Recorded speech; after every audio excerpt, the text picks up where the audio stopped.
Abuya Dimyati lahir dari pasangan H. Romli dan Hj. Rukaya sekitar tahun 1928 di Kampung Doyong, Tangerang.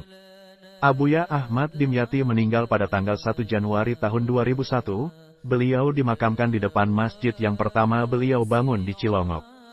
Ayah beliau Kiai Romli meninggal pada usia muda bersama istrinya. Abuya dan adik-adik beliau Dawing dan Hj. Diong diangkat anak oleh H. Sidik dan Hj.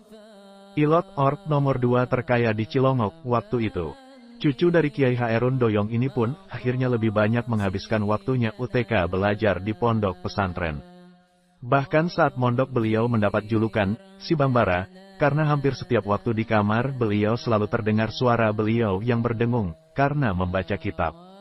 Beliau pertama kali mondok di Kiai Haji Muhyiddin Kosambi, lalu diteruskan ke Abuya Prawira Sekong, lalu dilanjutkan Kiai Dahlan Tanjakan, lalu ke Mama Bakri Purwakarta dan beberapa tempat lain. Guru-guru beliau selama hidupnya adalah sebagai berikut: Kiai Haji Muhyiddin Kosambi, Abuya Prawira Sekong, Kiai Dahlan Tanjakan, Mama Bakri Purwakarta. Abuya Dimyati Cilongok merupakan pendiri pondok pesantren Al-Istiqlaliyah yang berdiri sejak tahun 1957 m. Abuya Dimyati Cilongok merupakan seorang ulama besar di wilayah Kabupaten Tangerang, Banten, dan seorang ulama yang memiliki komitmen kuat menjaga tradisi pesantren. Setelah beliau menghabiskan waktu 15 tahun untuk menuntut ilmu dan merasa cukup dalam menuntut ilmu, akhirnya beliau kembali menetap di Cilongok. Dan beliau pun didirikan pondokan oleh H. Sidik yang begitu menyayanginya. Cilongok dahulu bukan seperti Cilongok saat ini. Dulunya bernama Ciwedari. Dulunya sarang jawara dan dukun atas perjuangan Abuya, sekarang menjadi sarangnya kiai dan santri. Kalau dulu di Gelam ada jawara paling jago, gurunya pasti dari Cilongok. Kalau dulu di Cikupa ada ahli santet paling jago, gurunya pasti dari Cilongok. Bahkan Hasidik dulunya adalah jawara dan raja panggung karena menyediakan alat panggung. Semua berkat syariat perjuangan berat Abuya sehingga menjadi seperti sekarang. Banyak cobaan dan rintangan dalam berdakwah yang harus dihadapi Abuya, bahkan nyawa pun menjadi taruhannya. Bagaimana tidak, semua pada terkejut dan tidak senang dengan berdirinya pesantren, terutama para jawara, para dukun dan kroni-kroninya. Bahkan pondok yang pertama dibuat, dibakar mereka sampai 4 kali. Tiap kali dibakar Abuya selalu menerimanya dengan tersenyum dan kembali membangunnya. Banyak sekali para jawara yang suka menghina beliau saat ketemu, tapi beliau hanya diam tersenyum. Banyak juga para ahli ilmu hitam yang mengirimkan santet, tapi selalu mental dan tak pernah dibalas. Para jawara dan dukun kebingungan sendiri menghadapi Abuya yang selalu mereka hina dan ejek agar terjadi perkelahian. Tapi Abuya TDK pernah marah, bahkan selalu baik dan ramah kepada mereka. Akhirnya suatu ketika mereka mendapat kesempatan UTK itu. Saat seorang jawara paling jago, bahkan rajanya para jawara, Cutak Asmaran, mendengar bahwa rambut Abuya nggak bisa digunting si tukang cukur. Membatinlah sang jawara ini. Kurang ajar, ternyata Dimyati mau pamer ilmu, ternyata senyumnya selama ini palsu. Sok tawadu, mau nantangin gua habisin lu malam ini juga, Dimyati membatin sang jawara, dan saat itu juga beliau mendatangi rumah Abuya. Padahal Abuya saat mengetahui rambutnya tak mempan dicukur malah masuk ke dalam kamar dan menangis. Karena bukan itu yang beliau inginkan. Cutak Asmaran sebelumnya minta izin dulu dengan ayah angkat Abuya UTK berduel dengan Abuya. Jawara tempo dulu, walaupun jawara tapi masih memakai adab yang tinggi. Kalau zaman sekarang terkadang seorang santri pun ada yang suka menghina orang lain karena lupa dengan adabnya. Mau pakai cara apapun ente gak bakal bisa ngalahin si Dimyati, tegas Hasidik ayah angkat Abuya Dimyati Cilongok kepada Cutak Asmaran yang menantang Abuya untuk berduel. Dengan santai dan penuh keanggunan Abuya berjalan keluar rumah UTK menghadapi Cutak Asmaran. Mereka berduel di depan rumah, saat sudah saling berhadapan dalam jarak 5 meter, saat sudah keduanya benar dalam posisi siap, pertarungan pun dimulai. Kemudian keduanya hanya duduk diam semedi, tapi terdengar suara pukulan saling pukul, suara perkelahian. Mereka berdua memakai ilmu meraga sukma, akhirnya selang beberapa lama perkelahian selesai tanpa ada yang bersimbah darah. Dua-duanya sama-sama kuat. Akhirnya perkelahian pun berubah menjadi ajang perlombaan meraga sukma ke dalam benda. Cutak Asmaran mengaku kalah karena Abuya bisa masuk ke dalam telur ayam, sedangkan Cutak Asmaran bisanya cuma di dalam botol. Sejak saat itu Abuya agak sedikit tenang. Tiada lagi yang berani mengganggu beliau selain Cutak Asmaran. Emang bagaimanapun Jawara tetaplah Jawara, sebelum mati tetap saja gak menerima kekalahannya. Akhirnya untuk mencegah pertarungan yang tiada akhir, Hasidik pun memakai siasat menikahkan Hije Diyong dengan adik Cutak Asmaran. Setelah menjadi keluarga, Cutak Asmaran berubah menjadi pelindung Abuya dalam berdakwah. Semakin kuatlah perjuangan dakwah Abuya. Generasi beliau inilah yang menjadikan Cilongok seperti sekarang. Pesantren Cilongok pun berkembang pesat berkat bantuan para jawara dan tokoh masyarakat Cilongok. Mungkin tanpa dukungan dan bantuan dari beliau inilah Cilongok tak sebesar sekarang. Abuya Dimyati, Hasidik, H. Ghazali Cutak Asmaran, dan H. Ahmad adalah tokoh 4 pilar Cilongok. Makam para pilar ini berada di depan masjid pertama yang dibangun Abuya.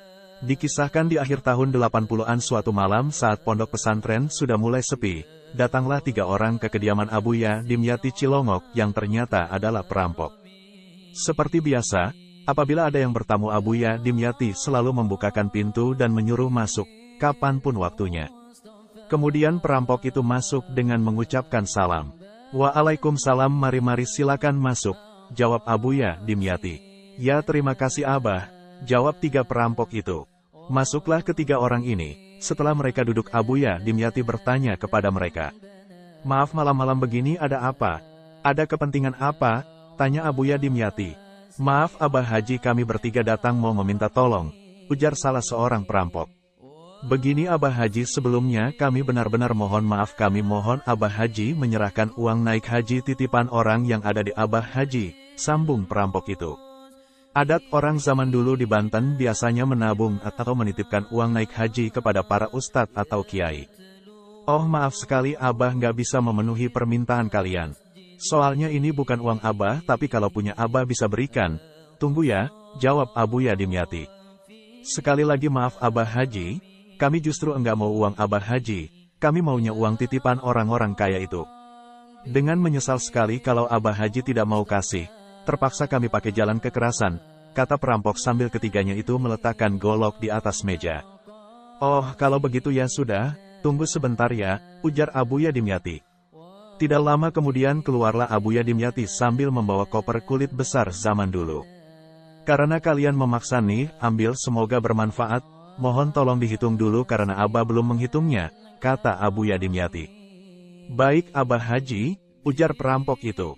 Lalu ketiga perampok ini mulai menghitung uang tersebut, sedangkan Abuya Dimyati lalu masuk ke dalam kamar. Mulailah ketiga orang ini menghitung dengan asyiknya, sambil tertawa-tertawa. Beberapa saat kemudian Abuya Dimyati muncul lagi memberitahu mau ke masjid sholat subuh dan mengajar ngaji. Kalian tenang-tenang aja ya, yang benar hitungannya, jangan sampai salah. Abah mau salat subuh sama ngajar ngaji dulu, ucap Abuya Dimyati. Saking asyiknya mereka hanya mengangguk sambil terus menghitung uang tersebut. Sesaat setelah itu ada yang mengantarkan kopi dan pisang. Alhamdulillah, mantap ini, kata perampok sembari menghitung uang dan makan dengan asyik-asyiknya. Setelah beberapa lama Abuya datang lagi sambil menenteng kitab. Sudah selesaikah hitungannya? Tanya Abuya Dimyati. Belum Abah, masih banyak sekali nih, sambil ketawa-ketawa. Ya hitung yang benar ya, kata Abuya Dimyati sambil masuk ke dalam. Stop dulu, ini jam berapa ya? Ujar perampok lainnya. Oh mati, kita sudah sore lagi ini, perampok lain menjawab. Astagfirullah, sudah rame banget ini, jawab perampok lainnya. Mereka baru menyadari bahwa rumah Abuya Dimyati pintu dan jendelanya sudah terbuka semua. Waduh, bisa mati dikeroyok kita, ujar salah seorang perampok. Tapi kok Abah Haji tidak memberitahu mereka, sanggah yang lain. Masya Allah, kok kita bisa sampai-sampai tidak sadar. Terus aja menghitung uang, malah tadi dikasih makan pagi, makan siang. Waduh, bahaya ini. Bener banget kata orang, Abah Haji bukan sembarangan kiai. Wah, bisa kualat kita, ujar perampok lainnya. Setelah menyadari keadaan, ketiga perampok ini mulai ketakutan. Tidak lama kemudian Abuya Dimyati keluar lagi untuk sholat asyar sambil membawa kitab. Belum sempat Abuya Dimyati berkata, ketiga perampok tersebut langsung bersimpu di kaki Abuya Dimyati untuk memohon maaf. Sudah berdiri, jangan begitu, nggak boleh begitu ke orang. Nggak boleh menyembah orang, ayo duduk di kursi sana, kata Abuya Dimyati. Ketiganya itu sambil menangis memohon ampun kepada Abuya Dimyati dan mengembalikan uang ongkos naik haji titipan tersebut. Meminta ampun ke Allah, jangan ke saya. Saya mah gak marah ke kalian. Karena saya mengerti kalian terpaksa. Makanya semalam saya bilang saya kasih uang saya, jangan merampok tapi kalian gak mau.